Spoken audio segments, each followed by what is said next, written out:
में हो बार बार करे दरियाओं को आर पार आशाएं, तूफानों को चीर के मंजिलों को छीन ले, आशाएं मिले दिल की, उम्मीदें हंसे अब। Good evening students. आज हम इनकम टैक्स का इनकम फ्रॉम सैलरीज हेड में तीसरा लेक्चर कर रहे हैं और आज हम देखेंगे अलाउंसेस को।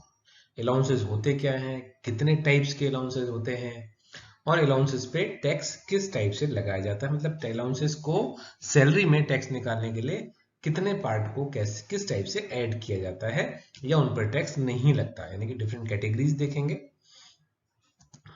I am Dr. Arvind Kumar Yadav, HOD in Faculty of Commerce, Coordinator IGNOU 39016, Kumari Mayavati, Government Girls PG College, Badalpur, Gautam Buddha Nagar.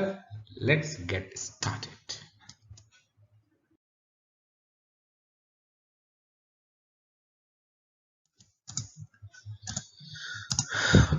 Allowances, all monetary payments. अब देखिए ये बहुत इंपॉर्टेंट चीज है कि हम यहां पर किस चीज को इंक्लूड कर रहे हैं, मॉनेटरी पेमेंट्स को। All monetary payments made by an employer. मैंने पहले ही बताया था एम्प्लॉयर एम्प्लॉय का रिलेशनशिप होगा तभी यहां पर टैक्स लगता है। तो employer to his employee other than salary जो भी कैश में दिया जा रहा है उसको हम कहते हैं allowances, are termed as allowances. It is fixed amount से पेमेंट होना चाहिए, प्री डिटरमाइंड पहले से निर्धारित होना चाहिए, give regularly in addition to salary. बहुत इंपॉर्टेंट पॉइंट है, रेगुलरली मिलना चाहिए। अभी मैं आपको दिखाऊंगा कि जो एम्प्लॉयर है वो किस किस टाइप के अलाउंसेस होते हैं, रेगुलरली बेसिस में सैलरी के साथ ये चीज दी जाती है। Sometimes it may be paid in the form of reimbursement of some expenditure incurred by employee. कभी कभी क्या हो जाता है कि कुछ अलाउंसेस ऐसे होंगे जो आपको रीइंबर्स किए जाते हैं। रीइंबर्स का मतलब पहले आपने खर्च कर दिया, उसका पेमेंट कर दिया, उसके बाद कंपनी आपको रीइंबर्स करती है ना। वो भी कैटेगरी आएगी इसमें, आप समझ जाएंगे। रीइंबर्समेंट का मतलब पहले एम्प्लॉय को खर्च करना पड़ेगा, उसके बाद वो बिल सबमिट करेगा तब उसका पेमेंट होगा, तो वो चीज रीइंबर्समेंट कहलाता है।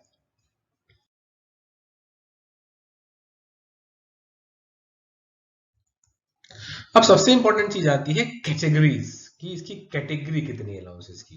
तो देखिए कैटेगरी में अलाउंसेस की एक तो है फुल्ली टैक्सेबल अलाउंसेस, एक है पार्टली टैक्सेबल अलाउंसेस और एक कैटेगरी है फुल्ली एग्जेम्प्टेड अलाउंसेस।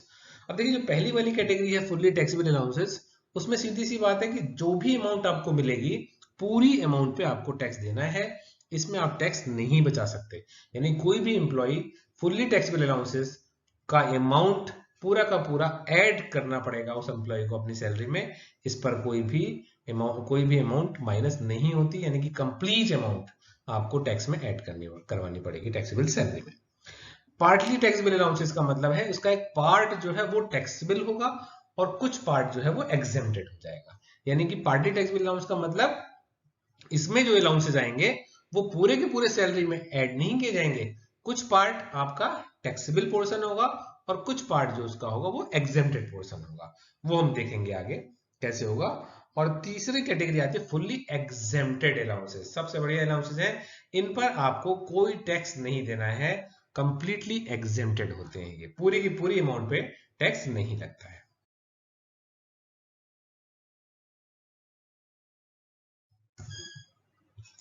अब हम लेते हैं फुल्ली टैक्सेबल अलाउंसेस में। अब देखिए फुल्ली टैक्सेबल अलाउंसेस का मतलब क्या है, मतलब कि पूरी अमाउंट पे टैक्स लगना है। The following allowances received by an employee from his employer are included in his salary.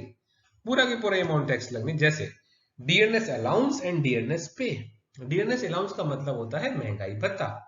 जैसे जैसे महंगाई बढ़ती जाती है, गवर्नमेंट महंगाई का अनुमान लगाती है और उस हिसाब से आपकी सैलरी को इंक्रीज करती रहती है ना।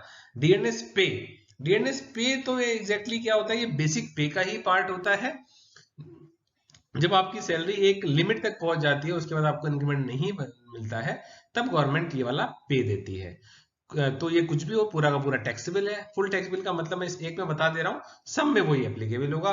मान लिया किसी आदमी को डियरनेस अलाउंस मिलता है 5000 रुपीज पर मंथ, तो 5000 पर मंथ मिल रहा है, और ये क्योंकि फुल्ली टैक्सेबल है, देखिए लिखा हुआ फुल्ली टैक्सेबल, पूरी अमाउंट पे टैक्स लगेगा, तो 5000 इंटू 12 60,000 रुपीज उसकी सैलरी में हम ऐड कर देंगे।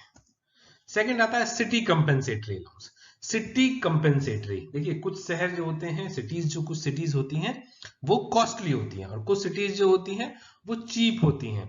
तो सिटी को कंपेंसेट करने के लिए ये वाला अलाउंस एम्प्लॉयर की तरफ से दिया जाता है कि जो आप महंगे शहर में रह रहे हो तो आप कुछ ज्यादा पैसे लो, जो सस्ते शहर में रह रहे हैं उनको ये अलाउंस कम मिलता है। तो यानी कि ये सिटी को कंपेंसेट करता है, लेकिन जो भी मिलेगा आपको पूरी अमाउंट पे टैक्स देना पड़ेगा, फुल्ली टैक्सेबल अलाउंसेस है। नेक्स्ट आता है फिक्स्ड मेडिकल अलाउंस। मेडिकल का भी आपका खर्चा होता रहता है, उसके लिए कंपनी की तरफ से, आपके एम्प्लॉयर की तरफ से आपको मेडिकल अलाउंस दिया जाता है। मेडिकल अलाउंस भी फुल्ली टैक्सेबल होता है। इन सारे अलाउंसेस में क्या पैसा आपने खर्च कर दिया, क्या और कितना आपने बचा लिया, अगर ये दिया हुआ है दैट इज इमैटेरियल, उसका हमारे लिए कोई इंपॉर्टेंस नहीं होती है, क्योंकि ये फुल्ली टैक्सेबल है। अगर मान लिया दे रखा है मेडिकल अलाउंस जो है 2000 रुपये महीना मिलता है, 1000 रुपये महीना इसका खर्च हो जाता है, तो हमें इसके एक्सपेंडिचर से कोई मतलब नहीं है, क्योंकि ये तो फुल्ली टैक्सेबल है। भाई आपको 2000 रुपीज पर मंथ मिल रहा है, तो आप 2000 इंटू 12 24,000 पे टैक्स देंगे। Next is non practising allowance. ज्यादातर जो आपके डॉक्टर्स होते हैं वो अपनी प्राइवेट प्रैक्टिस ना करें, है ना, या गवर्नमेंट के लॉयर्स हैं वो अपनी प्राइवेट प्रैक्टिस ना करें, उनके लिए नॉन प्रैक्टिसिंग अलाउंस दिया जाता है, फुल्ली टैक्सेबल है। वार्डन अलाउंस, जो स्कूल कॉलेजेस यूनिवर्सिटीज होती हैं उसमें स्टूडेंट्स का डिसिप्लिन देखने के लिए जो उनके हॉस्टल्स होते हैं उनकी देखरेख करने के लिए एक टीचर को अपॉइंट किया जाता है, उस टीचर को कहा जाता है वार्डन।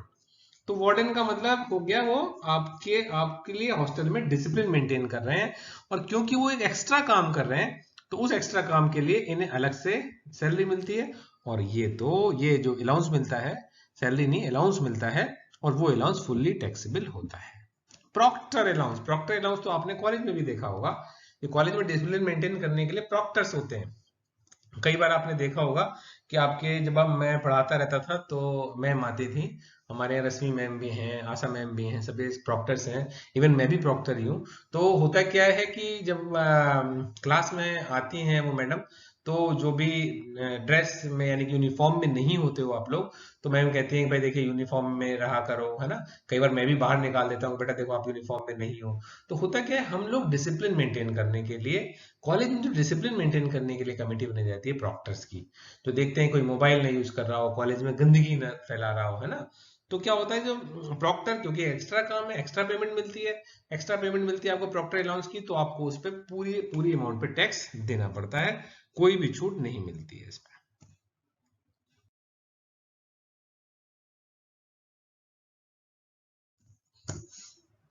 अभी फुल्ली टैक्सेबल अलाउंसेस पे ही चल रहे हैं हम। ओवर टाइम अलाउंस, अगर आपने कुछ एक्स्ट्रा काम किया है तो उसके लिए कई बार कंपनीज अलग से अलाउंस देती हैं और कहती हैं कि भाई ठीक है ओवर टाइम आपने किया तो आपको इतना पैसा मिलेगा, फुल्ली टैक्सेबल।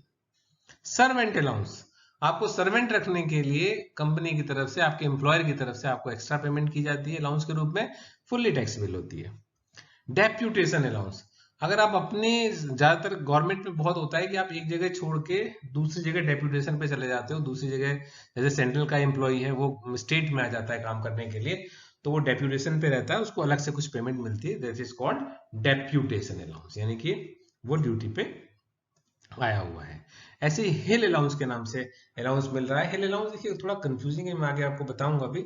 हिल अलाउंस जो है वो दोनों जगह है, फुल्ली टैक्सेबल में भी है और कुछ हाइट से ऊपर है, जैसे 1000 जो मीटर की हाइट है उससे ऊपर है तब तो एग्जेम्प्ट है, उसके नीचे है तो फुल्ली टैक्सेबल है, तो ये हाइट का ध्यान रखना पड़ता है इसमें। लंच और tiffin allowance fully taxable, holiday allowance fully taxable, marriage allowance fully taxable, project allowance fully taxable. तो ये जो मैंने 14 अलाउंस बताए हैं आपको, ये फुल्ली टैक्सेबल है। तो इसका मतलब इसमें सिर्फ आपको ध्यान क्या रखना है कि जो भी अमाउंट मिल रही है इन अलाउंसेस में, सीधे 12 से मल्टीप्लाई करके सैलरी में ऐड कर दीजिए। मान लिया इस 2000 रुपीज किसी आदमी को मिल रहे हैं किसी भी अलाउंस के, इंटू 12 कर दिया आपने, और 24,000 को आपने सैलरी में ऐड कर दिया, क्योंकि इसकी पूरी अमाउंट पे टैक्स देना पड़ेगा।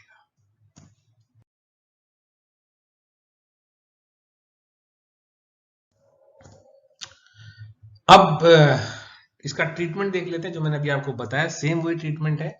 अब देखिए एक आदमी है, उसे 50,000 रुपए पर मंथ, ये देखिए मैंने लिखा हुआ 50,000 रुपए पर मंथ जो सैलरी मिल रही है, और इसके अलावा इसे अलाउंसेस मिल रहे हैं। डीएनएस अलाउंस मिल रहा है कितना, 5,000 पर मंथ मिल रहा है। मेडिकल अलाउंस कितना मिल रहा है, 3,000 पर मंथ मिल रहा है।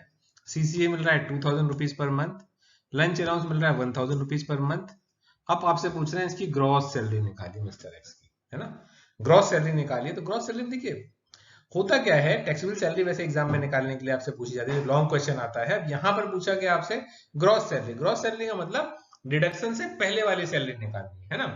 अब देखो इसको सैलरी कितनी मिल रही है, जो बेसिक सैलरी है 50,000 रुपए पर मंथ मिल रही है, तो 50,000 इंटू 12 है ना, 6 लाख रुपए में तो बेसिक सैलरी हो जाएगी। अब ये अलाउंस हमें चेक करने होते हैं, ये सारे अलाउंसेस क्या ये फुल्ली टैक्सेबल है। अगर फुल्ली टैक्सेबल है तो हर अलाउंस में 12 से मल्टीप्लाई करके आप सैलरी में ऐड कर देंगे, सिंपल। जैसे डीएनएस अलाउंस है, हमें पता है ये फुल्ली टैक्सेबल है, तो 5,000 इंटू 12 60,000 रुपीज ऐड कर दीजिए। अब देखिए आप सॉल्यूशन जब आप करेंगे तो आप करें computation of gross salary of mister x for the assessment year 20 to 21। अब देखिए basic salary 50,000 into 12 6 lakh, DNS allowance 60,000, medical allowance क्योंकि फुल्ली टैक्सेबल है तो इंटू 12 कर दिया हमने 36,000, 24,000 city compensatory, lunch allowance fully taxable है तो ये 12,000, इसका टोटल कर दिए, ये आ गई ग्रॉस सैलरी।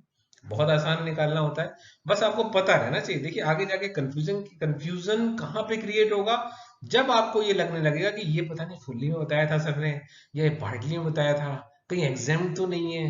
तब अगर आपको इसमें आपको बिल्कुल, मैं कहता हूँ लॉ जब आप पढ़ रहे हैं तो आपको बिल्कुल क्लियर होना होगा कि हाँ ये वाला अलाउंस तो फुल्ली टैक्सेबल में था, दैट्स इट, कोई कंफ्यूजन नहीं होना चाहिए। ये वाला अलाउंस तो अच्छा पार्टली में था, पार्टली में तो 2 बताए थे, तो ये सारी चीजें दिमाग में क्लियर होंगी आपके, बहुत आसान है फिर तो ये। ठीक है, तो अब चलिए सेकंड कैटेगरी पे चलते हैं।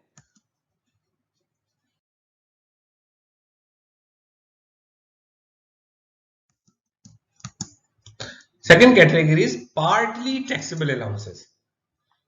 There are certain allowances, a portion, पूरा exempt नहीं है ये, a portion of which is exempt, एक portion उसका exempt होता है ना।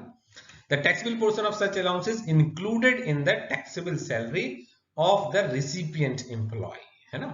तो कह रहे हैं जो भी taxable portion है वो आपको ऐड करना है, जो exempt जिसकी छूट मिल गई उसे नहीं ऐड करना है सैलरी में। The taxable portion is ascertained as below. अब टैक्सेबल पोर्शन निकालोगे कैसे, भाई एक्चुअल अलाउंस कितना मिला उसमें से जो एग्जेम्प्ट वाला पोर्शन है वो माइनस कर दो, टैक्सेबल पोर्शन निकल जाएगा। ठीक है, तो अब पहले देखते हैं पार्टली में अलाउंसेस कौन कौन से।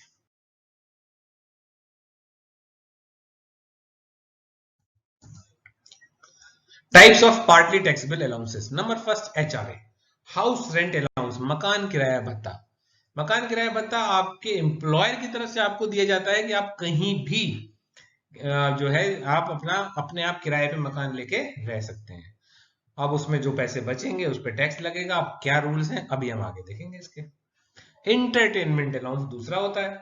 इंटरटेनमेंट अलाउंस ये होता है मनोरंजन भत्ता। ये एक ऐसा अलाउंस है जिस पर आपको क्या कहते हैं एग्जेम्पशन नहीं मिलेगी, इस पर मिलेगी डिडक्शन। डिडक्शन का मतलब ये है कि इससे पहले वाले में अगर थोड़ा बहुत भी आपको याद आ रहा हो, इससे जस्ट पहले वाला जो हमारा लेक्चर था उसमें मैंने आपको बताया था कि डिडक्शन आपको 3 मिलती है, एक स्टैंडर्ड डिडक्शन, दूसरी इंटरटेनमेंट अलाउंस, तो दूसरा वही अलाउंस है एंटरटेनमेंट अलाउंस, तीसरा प्रोफेशनल टैक्स था या एम्प्लॉयमेंट टैक्स था। तो एंटरटेनमेंट अलाउंस का क्या किया था आपने, सबसे पहले तो आपने इसे सैलरी में ऐड किया था और बाद में आपने इसकी छूट ली थी, तो वही चीज यहाँ पर भी है। अब आता है स्पेशल अलाउंसेस सेक्शन 1014।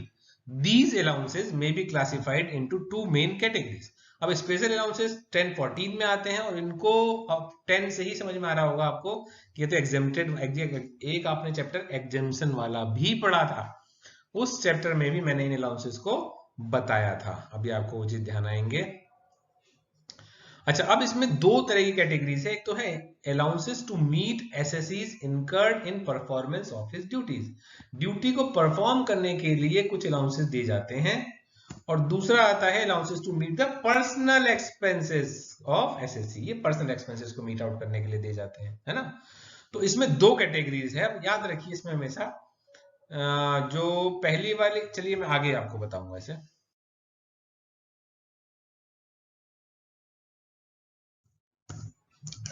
अब पहले हम एचआरए को ले लेते हैं, बहुत इंपॉर्टेंट अलाउंस है, अलग से 4 नंबर में भी पूछा जाता है। इसको हम हमेशा ये कहते हैं कि मोस्ट इंपॉर्टेंट, बहुत इंपॉर्टेंट अलाउंस है आपका। An allowance granted to an SSC by his employer to meet expenditure incurred on payment of rent, ये है पेमेंट ऑफ रेंट, रेंट को पे करने के लिए, in respect of residential accommodation occupied by him, कोई भी रेजिडेंशियल एकोमोडेशन है occupied by him is exempt from tax in to a certain extent. यानी कि अगर आपने किराए पे कोई मकान ले रखा है तो उसके लिए आपको अपने एम्प्लॉयर की तरफ से एचआरए के रूप में कुछ अलाउंस मिल रहा है, तो उसका एक पोर्शन एग्जेम्प्ट हो जाता है ना। अब कौन सा पोर्शन एग्जेम्प्ट होगा, चलिए अभी हम इसे देखते हैं।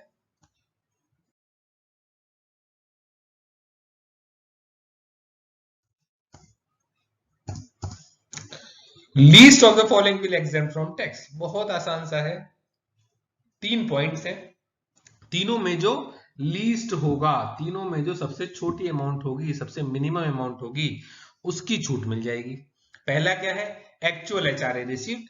ये जो एक्चुअल एचआरए है ये तो आपको क्वेश्चन में गिवन ही होगा, ये तो आपको दे रखा होगा कि एक एम्प्लॉय को कितने रुपीस का ये क्या कहते हैं, ये मिला है आपको, जो है एचआरए दिया गया है, तो ये आपको क्वेश्चन में दे रखा होगा, तो आपको उसमें कुछ नहीं करना होगा, जो भी अमाउंट दी हुई है वो अमाउंट आप यहां पर लिख लेंगे। सेकंड आता है rent paid minus 10% of salary. अब यहां पर जो रेंट पेड, ये जो रेंट पेड है, कितना रेंट पे कर रहा है, ये भी क्वेश्चन में गिवन होगा। अगर ये क्वेश्चन में गिवन नहीं है तब आप मानेंगे निल, अगर क्वेश्चन में गिवन है तो जितना रेंट पे कर रहा है वो ठीक है, रेंट पेड नहीं दे रखा तो अपने मन से थोड़ी दे सकते हैं हम, फिर तो हम करेंगे रेंट पेड निल, है ना। अब रेंट पेड में से मान लिया कोई आदमी है और वो 10,000 रुपए महीना रेंट पे कर रहा है, तो आप लिख दो 10,000 इंटू 12, 1,20,000 पूरे साल में उसने रेंट पे कर दिया। माइनस करना है 10% ऑफ सैलरी, तो सैलरी का 10% आप इसमें से निकाल के माइनस कर देंगे। तो अभी देखेंगे सैलरी का मतलब क्या है, अभी आगे हम देखेंगे। इसके बाद देखिए तीसरा पॉइंट, क्योंकि मैंने क्या कहा था 3 पॉइंट में से जो सबसे कम होगा उसकी छूट मिलेगी, तो तीसरा पॉइंट है आपका 50% of salary, DMKC, D for Delhi, M for Mumbai, K for Kolkata, C for Chennai. अगर इन 4 मेट्रो सिटीज में आपने किराए का मकान ले रखा है तो तीसरे पॉइंट में आप लिखेंगे सैलरी की 50% वाली अमाउंट, है ना। और अगर इसके अलावा रेस्ट ऑफ इंडिया, इन चारों को छोड़ के पूरे इंडिया में कहीं भी ले रखा है तब 40% होगा। किसका 40%? किसका? सैलरी का। सैलरी का मतलब क्या है अभी आगे बताएंगे, जो सैलरी का मतलब होगा वही 10% में भी लिखोगे, वही आप यहां लिखोगे, है ना। तो चलिए सैलरी का मतलब देख लेते हैं।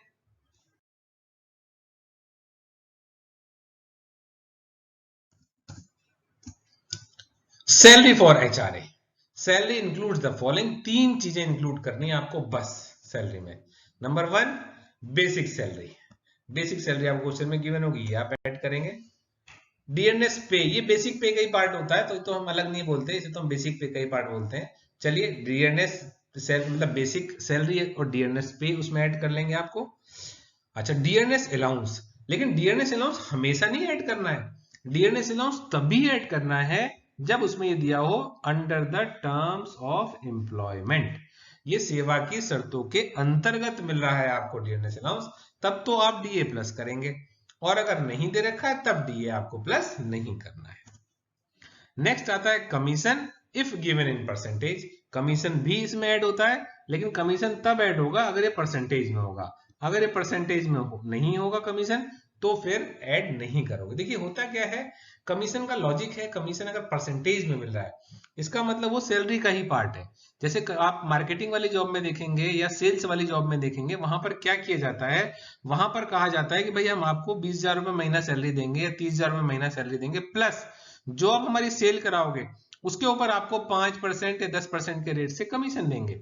इसका मतलब यहां पर सेल पर जो कमीशन मिल रहा है वो सैलरी का पार्ट होता है, तो इसलिए उसे भी ऐड किया जाता है, नहीं तो नहीं। अगर ये चारों चीजें दे रखी है चारों, तो चारों ऐड करेंगे, जितनी भी चीजें दे रखी है वो आप ऐड कर लेंगे, वो सैलरी आ जाएगी, फिर आप सैलरी में वो चीज पुट कर देंगे, है ना।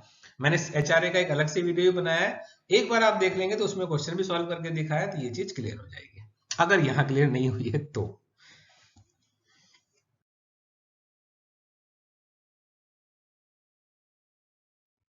चलिए अब आता है आपका एंटरटेनमेंट अलाउंस।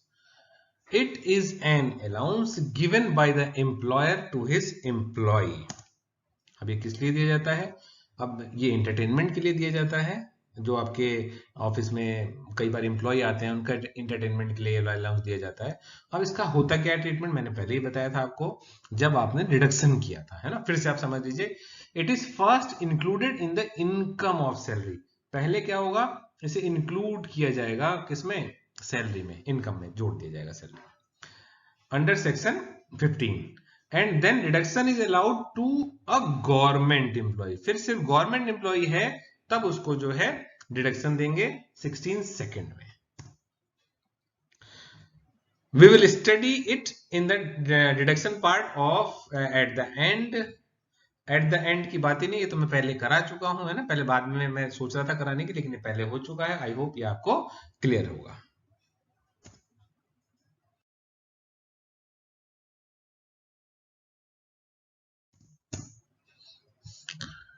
अब आता है अलाउंसेस टू मीट एसएससीज incurred in performance of his duties. Any allowance, अब देखिए ये चीज, any allowance by whatever name called which is granted to meet expenses wholly necessarily and exclusively incurred in the performance of duties of an office will be exempt from tax। कुछ allowances ऐसे होते हैं जो आपको duty perform करने के लिए government की तरफ से दिए जाते हैं, तो उसे गवर्नमेंट ने सेक्शन 1014 फर्स्ट में एग्जेम्प्ट कर दिया है। लेकिन ध्यान वो रखिए, आप एक चीज, सबसे इंपॉर्टेंट चीज मैं इसमें बताता हूं कि इन अलाउंसेस में अगर आप पैसे बचाएंगे, पैसे सेव करेंगे, तो आपके ऊपर टैक्स लगेगा, और आप पैसे सारे खर्च कर देते हैं तो आपके ऊपर कोई टैक्स नहीं लगेगा। अब देखते हैं वो अलाउंसेस कौन कौन से हैं।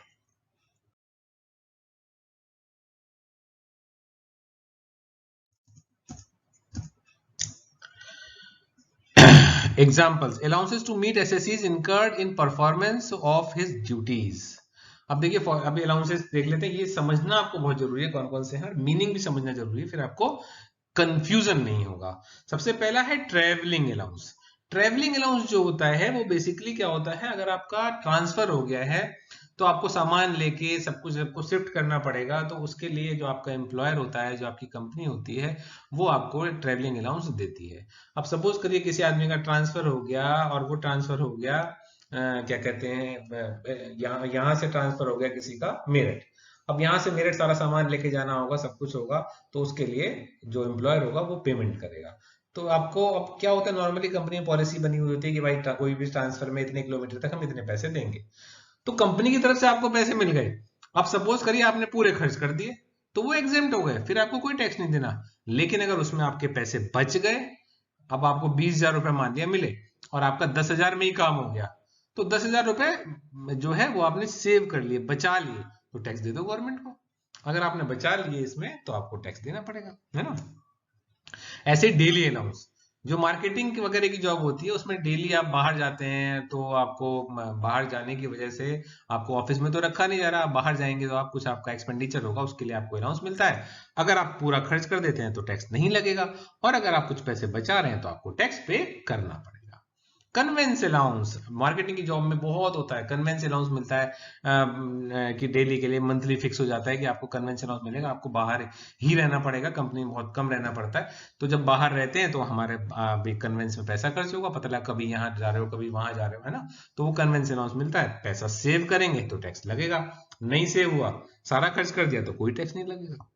हेल्पर अलाउंस भी इसी कैटेगरी में आता है। एकेडमिक अलाउंस, आपको हायर स्टडीज के लिए, आपको पढ़ने के लिए, आपको और इंप्रूव करने के लिए, बहुत सारी कंपनीज क्या करती हैं, आपको एकेडमिक अलाउंस देती हैं कि ठीक है इतने एकेडमिक अलाउंस मिलेगा, आपकी जो जो और आप इंप्रूव करिए अपने आप को, क्योंकि उसका फायदा तो कंपनी को ही होगा, है ना।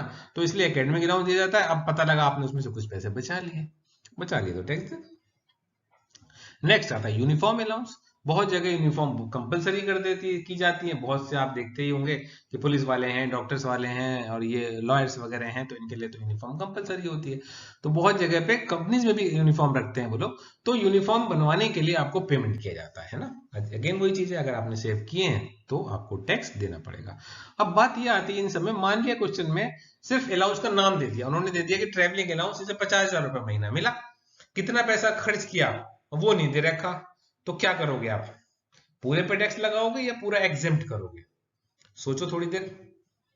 फिर से मैं बता रहा हूँ, ट्रेवलिंग अलाउंस या कोई सा भी इसमें अलाउंस आपको दे दिया गया है ना, आपके क्वेश्चन में दे रखा है कि भाई इसे जो है ट्रेवलिंग अलाउंस मान लिया 50,000 रुपए मिला, क्वेश्चन साइलेंट है, उसके आगे और अलाउंसेस या परक्विजिट की बात कर रहे हैं, कितना पैसा खर्च किया कितना पैसा बचाया वो नहीं दे रखा, उस केस में याद रखिए कि आपको पूरा एग्जेम्प्ट कर देना है। आप ये मान के चलेंगे कि उसने पूरा पैसा खर्च कर दिया होगा।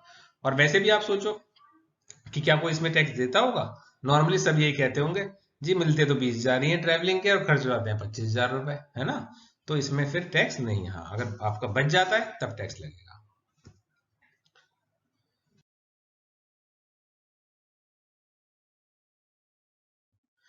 आई होप वो आपको क्लियर हो गया होगा। अब सेकंड पे आते हैं, allowances to meet the personal expenses of the SSC.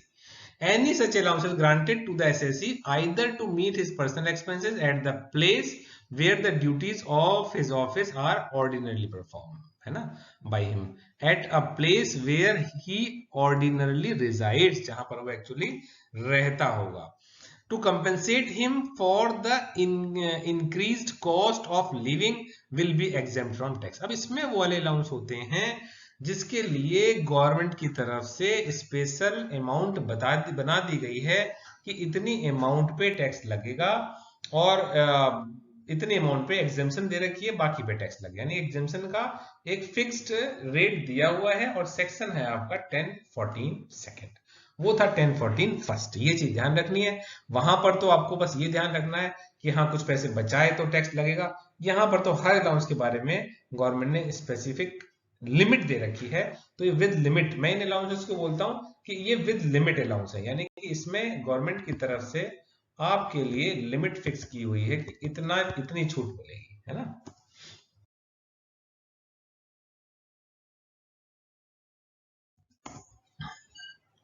अब इसके एग्जांपल्स देख लेते हैं हम। Children education allowance, children education देखिए बहुत इंपॉर्टेंट चीज है कि आपको ये क्लियर हो कि कौन सा अलाउंस कौन सी कैटेगरी में आता है, तभी तो आपको अब चिल्ड्रन एजुकेशन अलाउंस आ गया। अगर आप कंफ्यूज हो गए कि अरे ये तो पहले वाले में था या 1014 सेकंड में था या 1014 फर्स्ट में था या पता नहीं फुल्ली टैक्सेबल तो नहीं है, तो ये क्लियर रहना चाहिए आपको कि चिल्ड्रन एजुकेशन अलाउंस जो है कि विद लिमिट वाले में आता है, इसमें तो गवर्नमेंट ने कुछ लिमिट बता रखी है। ऐसे ही हॉस्टल अलाउंस, आपका बच्चा हॉस्टल में पढ़ता है, उसके लिए कुछ एम्प्लॉयर की तरफ से अलाउंस मिलता है तो उसकी लिमिट है एग्जेम्पशन की। स्पेशल कंपेंसेटरी अलाउंस है, हिल अलाउंस कहते हैं इसे। अलाउंसेस टू ट्रांसपोर्ट एम्प्लॉइज, कुछ एम्प्लॉइज जो है ट्रांसपोर्ट कंपनी में काम करते हैं, मेट्रो में काम कर रहे हैं, इंडियन रेलवे में काम कर रहे हैं, एयरलाइंस में काम कर रहे हैं, उनको अलाउंस मिल रहा है, तो क्या पूरा अलाउंस टैक्सेबल होगा? नहीं, उसमें कुछ छूट मिलती है। तो यहां हम देखेंगे कितनी छूट दी जाती है। ट्राइबल एरिया अलाउंस, बहुत सारे ट्राइबल एरियाज में कभी कभी आपको जॉब करने के लिए जाना पड़ता है, तो वहां पर ट्राइबल एरिया के रूप में आपको अलग से अलाउंस दिया जाता है कि ऐसी जगह पे जाके आप काम कर रहे हो, जनजाति भत्ता इसे कहते हैं, है ना। तो इसकी भी लिमिट है, छूट मिलती है इसमें भी। ट्रांसपोर्ट अलाउंस टू ब्लाइंड और हैंडीकैप्ड पर्सन, अगर कोई हैंडीकैप्ड पर्सन है या ब्लाइंड पर्सन है उसके लिए ट्रांसपोर्ट अलाउंस दिया जा रहा है, तो उसके लिए लिमिट छूट की अलग है। अंडरग्राउंड अगर कोई काम कर रहा है, अंडरग्राउंड बहुत सी वो होती है, तो उसमें अंडरग्राउंड अलाउंस दिया जाता है, इसकी भी लिमिट बना रखी है गवर्नमेंट ने कि कितने पे हम टैक्स नहीं लेंगे।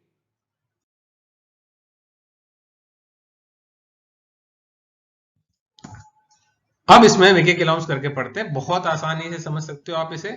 सबसे पहला देखिए, याद करना पड़ेगा इसमें, तो children education allowance, children education allowance is exempt in the whole of India, पूरे इंडिया में 100 rupees per month per child up to maximum of 2 children, है ना।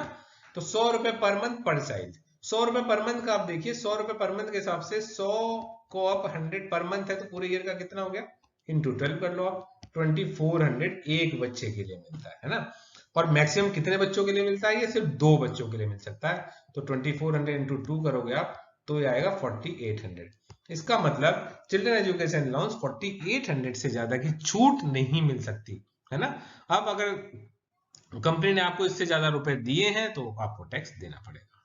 ये मैंने लिख भी दिया, देखिए मैक्सिमम एग्जेम्पशन जो है वो 2400 की होगी।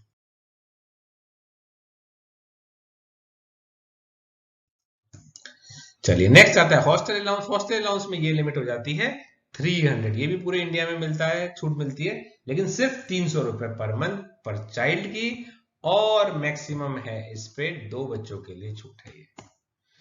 इसकी अगर आप लिमिट देखें भाई, देखिए 300 रुपए पर मंथ है ना, 300 पर मंथ है तो इंटू 12 कर लिया, फुल ईयर का आ गया, इंटू 2 तो 7200 की छूट मिलेगी मैक्सिमम। अगर 2 बच्चे हैं, एक बच्चा है तो 3600।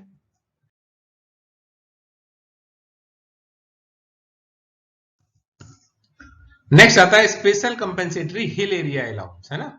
तो मैंने बताया था आपको जब 1000 से ऊपर है तभी आपको छूट मिलती है, 1000 से नीचे है तो हमने देखा था फुल्ली टैक्स बिल में आ जाता है वो, है ना। कितनी छूट मिलेगी? मैक्सिमम ऑफ ₹300 पर मंथ, बस 300 रुपए पर मंथ की छूट मिलेगी। अगर कोई सियाचिन एरिया में काम कर रहा है, देखिए कितना, मतलब जो एरिया, ऐसा एरिया इंडिया का जम्मू कश्मीर में जो पूरे साल बर्फ से ढका रहता है और माइनस में टेम्परेचर होता है, तो इसमें 7000 पर मंथ की छूट है। Exemption is ₹800। 800 पर मंथ है। ये कुछ सिटी, कुछ जगह के नाम बता रखे हैं, सिक्किम में, उत्तराखंड में, मणिपुर, हिमाचल प्रदेश, जम्मू कश्मीर। इसमें ये एग्जेम्पशन जो होती है ये 800 रुपए पर मंथ है।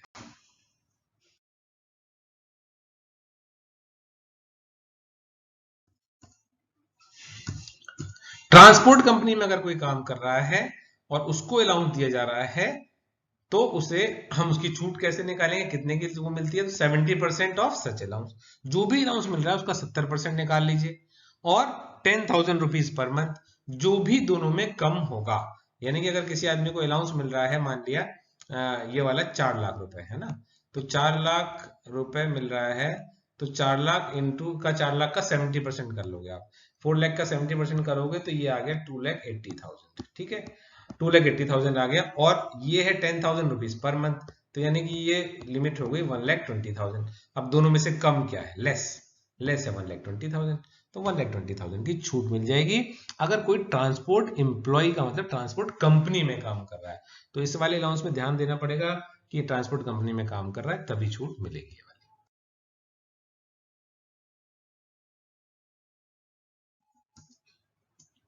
Tribal area allowance. Tribal area allowance 200 रुपए पर मंथ इसकी छूट होती है।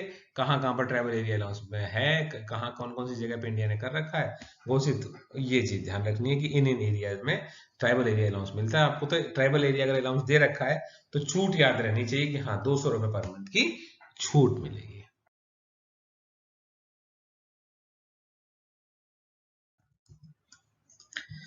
ट्रांसपोर्ट अलाउंस टू ब्लाइंड, अगर दे रखा है कि भाई कोई ब्लाइंड पर्सन है, हैंडीकैप पर्सन है, तो उसके लिए 3200 पर मंथ जो है ये छूट हो जाती है। 3200 पर मंथ एग्जेम्प्टेड है।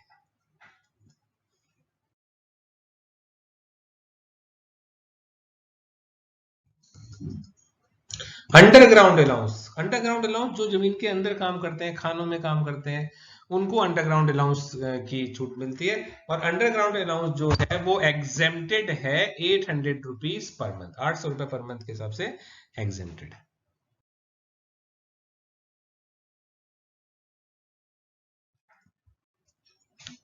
Border area allowance. Border area allowance जो है ये आपका 800 रुपए पर मंथ के हिसाब से एग्जेम्प्ट है, 800 rupees per month.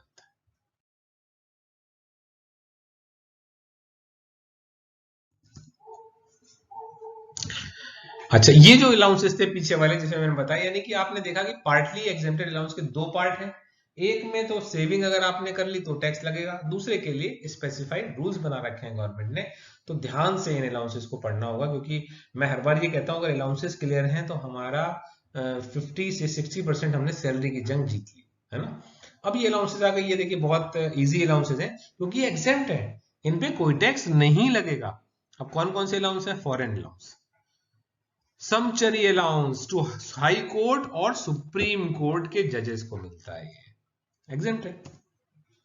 Allowances received by a teacher professor from SAARC member state से, सार्क जो कंट्रीज की एक यूनिट बनी हुई है सार्क वाली, उसका अगर कोई मेंबर स्टेट से किसी टीचर को प्रोफेसर को अलाउंस मिल रहा है तो वो एग्जेम्प्टेड, कोई टैक्स नहीं लगेगा। यूपीएससी का चेयरमैन है, मेंबर है, एग्जेम्प्ट, कोई टैक्स नहीं लगेगा उन्हें, जो भी अलाउंस वाला अलाउंस मिल रहा है। Allowances from UNO, united nation organization से आपको कोई अलाउंस मिल रहा है तो आपको कोई टैक्स नहीं देना है। पर डीएम अलाउंस मिलता है जब आप बाहर जाते हैं इंडिया से, तो आपको जो भी ऑर्गेनाइजेशन आपको बाहर भेजेगी वो आपको पर डे वहां रहने खाने के खर्चे के लिए कुछ अलाउंस देती है, ये भी पूरी तरीके से एग्जेम्प्ट है। तो इसमें हमें ध्यान क्या रखना, बस नाम याद होना चाहिए। अगर नाम याद है बेटा आपको तो आप ये गलत कर ही नहीं सकते, है ना, और आप इसे याद करना ही बहुत आसान है।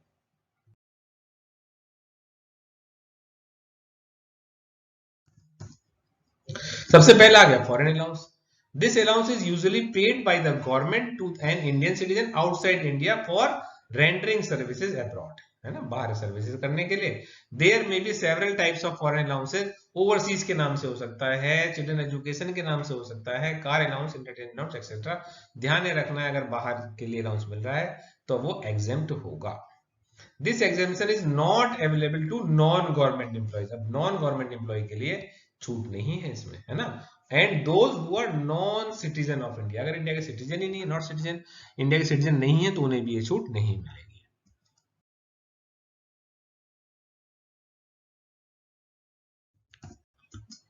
समचरी अलाउंस, मैंने बताया था हाई कोर्ट और सुप्रीम कोर्ट के जजेस को मिलता है और ये पूरी तरीके से एग्जेम्प्ट होता है।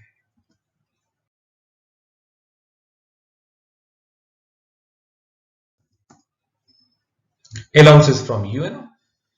Allowance paid by United Nations Organization to its employees is fully exempt from tax, पूरी तरीके से exempt है।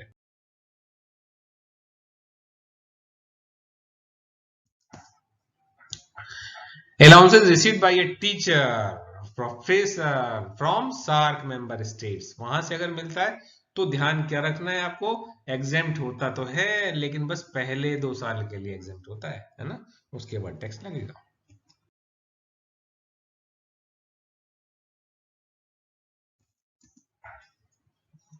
अलाउंस टू मीट चेयरमैन और मेंबर ऑफ यूपीएससी, अगर यूपीएससी के मेंबर और चेयरमैन है उन्हें किसी भी तरह का अलाउंस मिल रहा है तब वो 1045 में एग्जेम्प्ट है, कोई टैक्स नहीं लगेगा। भाई इतनी बड़ी पोस्ट पे बैठे हुए रिक्रूटमेंट कर रहे हैं, है ना।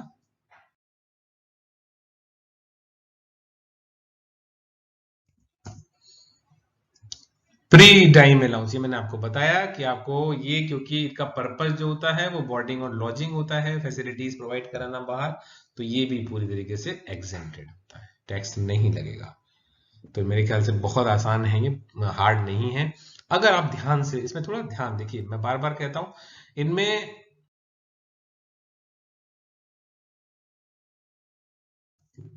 आपको ध्यान लगाना पड़ेगा, एक बार ढंग से पढ़ना पड़ेगा, लिख लीजिए आप इन्हें।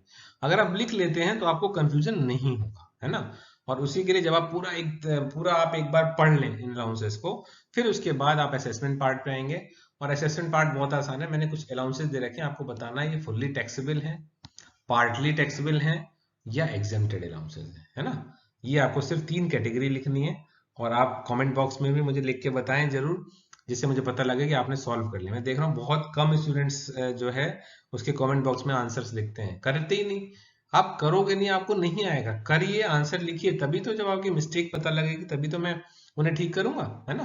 तो देखिए मैंने अलाउंस सिर्फ 10 अलाउंस दे रखे हैं, आपको सिर्फ कैटेगरी वाइज इन्हें बांटना है। फॉरेन अलाउंस है, ट्रेवलिंग अलाउंस है, टिफिन अलाउंस है, मेडिकल अलाउंस है, डेली अलाउंस है, uniform allowance, warden allowance, border area allowance, पर डीम अलाउंस और एकेडमिक अलाउंस। इनकी कैटेगरी के साथ लिखना है आपको, कौन सा आपको फुल्ली टैक्सेबल लग रहा है, कौन सा पार्टली टैक्सेबल लग रहा है और कौन सा एग्जेम्प्टेड लग रहा है, फुल्ली एग्जेम्प्टेड अलाउंस, है ना, ये चीज लिखनी है। तो आई होप ये वीडियो थोड़ा बड़ा हो गया, क्योंकि ये टॉपिक इतना बड़ा है। मैं आपको बताऊं कि मैंने तो थोड़ा फास्ट किया, नहीं तो मेरे लिए तो ये 1 घंटे से कम का टॉपिक है ही नहीं, पूरा मुझे 1 घंटा लगता है इसे समझाने में, क्योंकि मैं जल्दबाजी में नहीं पढ़ा पाता। जब तक सारी चीज समझा नहीं दूंगा मुझे खुद चैन नहीं पड़ता कि हाँ मैंने ठीक से बता पाया ऐसे। तो फिर भी मैंने कोशिश की आपको समझाने की, और मैं ये उम्मीद करता हूँ कि मैं जो है अपने आप मतलब इसको समझाने में सफल हो पाया हूँ। अगर आपको पसंद आ रहा है मेरा ये वीडियो, आपको लगा कि हाँ आप सर ने मुझे हमें ठीक समझाया, तो आप इसे लाइक सब्सक्राइब करें और क्वेश्चन जरूर सॉल्व करें ये वाला, और उसको जो है कमेंट बॉक्स में लिख के बताएं कि हाँ कौन से अलाउंसेस फुल्ली टैक्सेबल हैं, कौन से पार्टली टैक्सेबल हैं और कौन से फुल्ली एग्जेम्प्टेड हैं। Thank you, bye bye.